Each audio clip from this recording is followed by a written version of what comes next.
Tu as fait de l'excellent travail au grenier. Continue comme ça, a dit Monsieur Johnson alors que je passais devant lui. Merci, monsieur, j'ai répondu en souriant. Je savais que je devais passer le test, ce n'était pas trop difficile pour moi.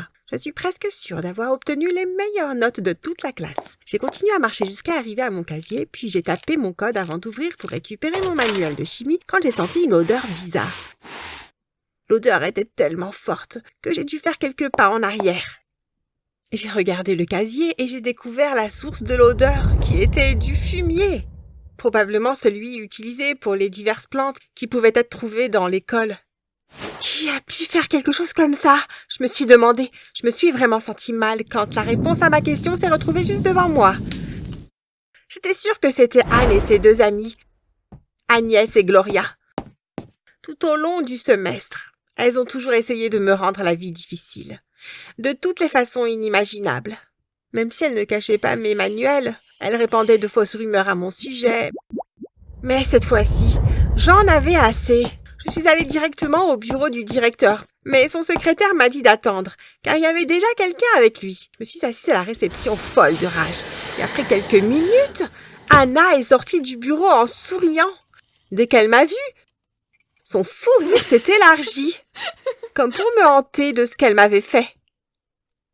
Je suis entrée dans le bureau du directeur pour me plaindre. « Monsieur, je suis venue vous dire quelque chose de très grave. » J'ai dit folle de colère. « Qu'est-ce que c'est cette fois, Mathilda ?» a répondu Monsieur Roundbottom, le directeur de l'école. « Monsieur, quelqu'un a mis du fumier dans mon casier aujourd'hui, et je sais qui c'est. »« Oh, vraiment? Et qui a osé faire ça ?» a-t-il dit d'un air sarcastique. « C'est Anne, ou l'une de ses amies, j'en suis sûre. Elles me font toujours des choses comme ça. » J'ai répondu. « Et avez-vous des preuves de tout ça ?»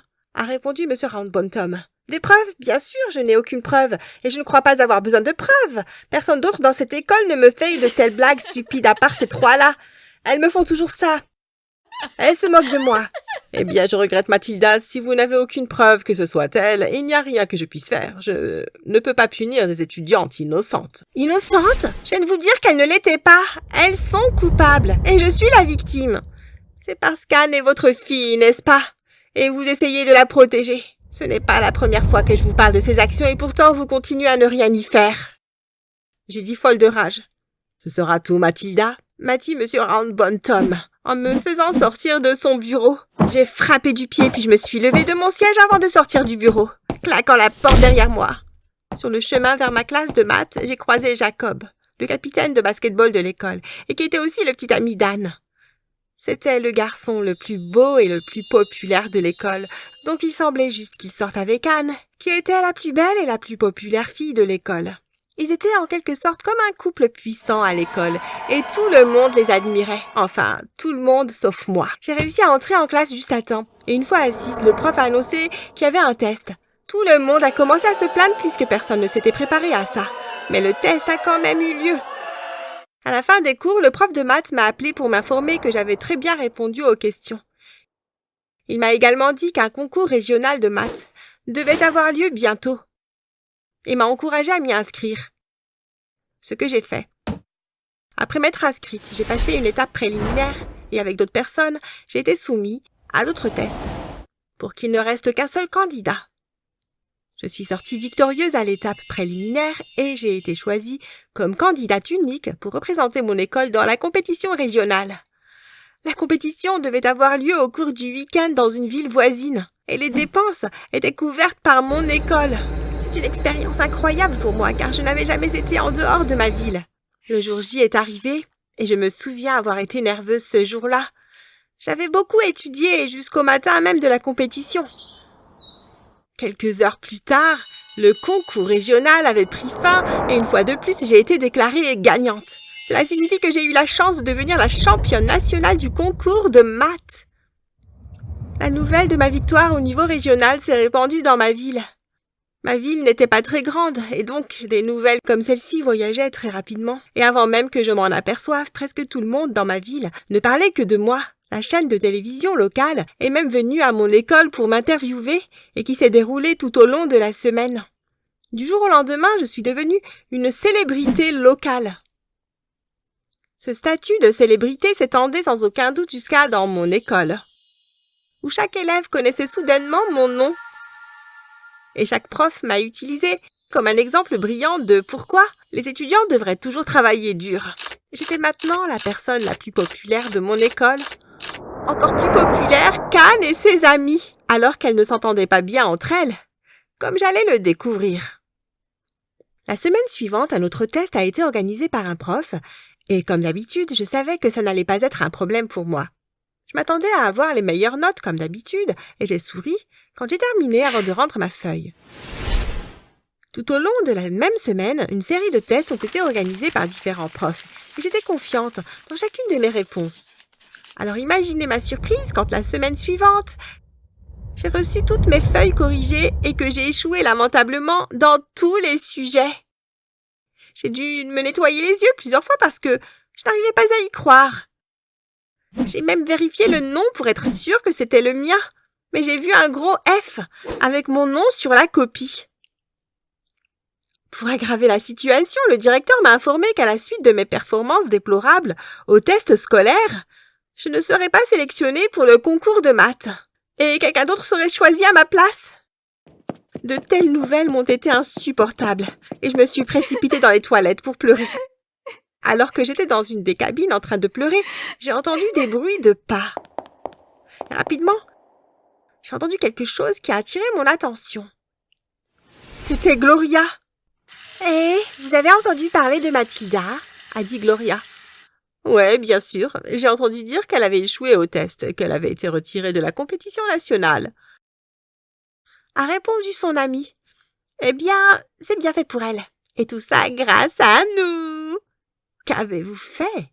On a inversé ses feuilles de réponse après le test. En fait, Anne a fait les inversions. J'ai simplement distrait les profs pendant qu'elle faisait ça. Vraiment? Ce n'est pas un peu exagéré? Qu'est-ce qu'elle t'a fait? A demandé son amie, surprise de ce que Gloria avait fait. Elle se prend pour Einstein. C'est mérité. Quoi? J'ai tout entendu à travers la cabine et j'ai décidé de me venger. Tout d'abord, j'ai réussi à obtenir certaines des crèmes à gratter les plus puissantes connues de l'homme et je les ai appliquées sur l'uniforme de cheerleader d'Anne, ainsi que sur les uniformes de ses amies Gloria et Agnès. Dès que leur peau est entrée en contact avec la crème, elles ont été si incontrôlables qu'elles ont été incapables de continuer leur encouragement. Même quand elles ont retiré leur uniforme, la douleur était insupportable, qu'elles ont continué à se gratter pendant des jours. Elles n'avaient aucune idée de qui était le coupable, alors j'ai continué avec ma mission de vengeance. Ensuite, j'ai saboté la relation d'Anne avec Jacob en piratant le téléphone d'Anne, en y insérant des messages suspects pour donner l'impression qu'elle trompait Jacob. Puis j'ai informé Jacob qu'Anne le trompait et je l'ai encouragé à vérifier ses messages. Il l'a fait et a immédiatement rompu avec elle après avoir trouvé les messages. Après ça, j'ai décidé d'aller un peu plus loin en faisant en sorte que Jacob tombe amoureux de moi. C'était plus difficile que je le pensais, mais je suis intelligente, j'ai donc réussi à l'attirer. J'ai rendu ma relation avec Jacob publique dans notre école, ce qui a rendu Anne jalouse. En tant que nouvelle fille populaire de l'école, j'ai été invitée à une fête lancée par l'un des gosses les plus riches de l'école. Il m'a supplié pour y assister, et c'est ce que j'ai fait. Je suis venue avec Jacob et nous avons été nommés rois et reines de la fête. Après avoir été couronnés rois et reines, Jacob et moi avons été invités à donner un discours. Et au milieu du mien, j'ai embrassé Jacob devant tout le monde, en m'assurant qu'Anne me regarde. Je pouvais voir la colère sur son visage. J'ai aggravé les choses en disant que Jacob a toujours pensé qu'elle était bête et qu'il était avec elle seulement pour sa beauté et sa popularité. Tout le monde s'est moqué d'Anne, alors qu'elle partait en courant. Au moment de rentrer à la maison, je suis tombée sur Anne qui était trempée à cause de ses larmes. On aurait dit qu'elle pleurait depuis des heures. Je suis passée devant elle. Mais après quelques pas, je me suis retournée et me suis assise avec elle. Elle s'est excusée d'être jalouse et m'a confessé de tout, ce qu'elle avait fait pour saboter mes chances à la compétition, y compris changer mes feuilles de réponse. Je me suis rapprochée d'elle, en l'écoutant tranquillement, en l'enregistrant et en recueillant des infos que j'utiliserai pour le dernier clou de son cercueil. « Je suis désolée pour tout », a-t-elle dit. Les larmes continuaient de couler sur son visage. Je sais, j'ai répondu en souriant. Le lendemain, alors qu'Anne entrait dans l'école, elle a été accueillie par des photos d'elle dans le journal de l'école avec sa confession et son aveu de culpabilité. Ce jour-là, toute l'école a vu le vrai visage d'Anne et de ses amis. J'ai souri devant Anne alors qu'elle m'est passée devant, en route, vers le bureau du directeur, mais cette fois-ci, son père ne pouvait rien faire pour la protéger. J'ai écouté leur conversation et je l'ai entendu lui dire qu'à cause des preuves contre elle, il n'y avait rien qu'il pouvait faire pour la sortir de ce merdier. Il lui a également dit que si rien n'était fait à ce sujet, il pourrait perdre son emploi. Et ainsi, Anne s'est excusée envers moi devant toute l'école, après quoi elles ont été expulsées au milieu des applaudissements des autres élèves. J'avais rompu avec Jacob vu que je n'avais plus besoin de lui. Le Joker a essayé de retourner vers Anne, mais elle en avait terminé avec lui aussi. « Chérie, tu me manques », a dit Jacob à Anne alors qu'elle s'éloignait, mais elle ne s'est même pas retournée. De retour à l'école, je pensais que tout allait bien maintenant, jusqu'à ce que je sois appelée au bureau du directeur quelques semaines plus tard. Au milieu d'accusations de tricherie, il s'avère qu'un autre étudiant avait répandu des rumeurs contre quoi je trichais dans tous mes tests. Et ça avait atteint le principal. Le principal, toujours amer de ce que j'avais fait à sa fille, a essayé de me le faire payer et il a vu cela comme une occasion. On m'a dit que, sur la base de ces graves accusations, je devrais repasser toute seule chaque test et examen que j'avais déjà fait ce semestre. Et dans des conditions extrêmement strictes. Ça m'a un peu dérangée, mais j'ai accepté de tout réécrire afin de laver mon honneur et de mettre fin aux rumeurs. J'ai repris chaque test et examen. Et quand les résultats sont sortis, il s'est avéré que j'avais obtenu des scores encore plus élevés qu'auparavant. Cela a mis fin aux rumeurs et m'a aidé à augmenter ma popularité parmi les étudiants. Likez et abonnez-vous si vous voulez être populaire dans votre vie. À bientôt!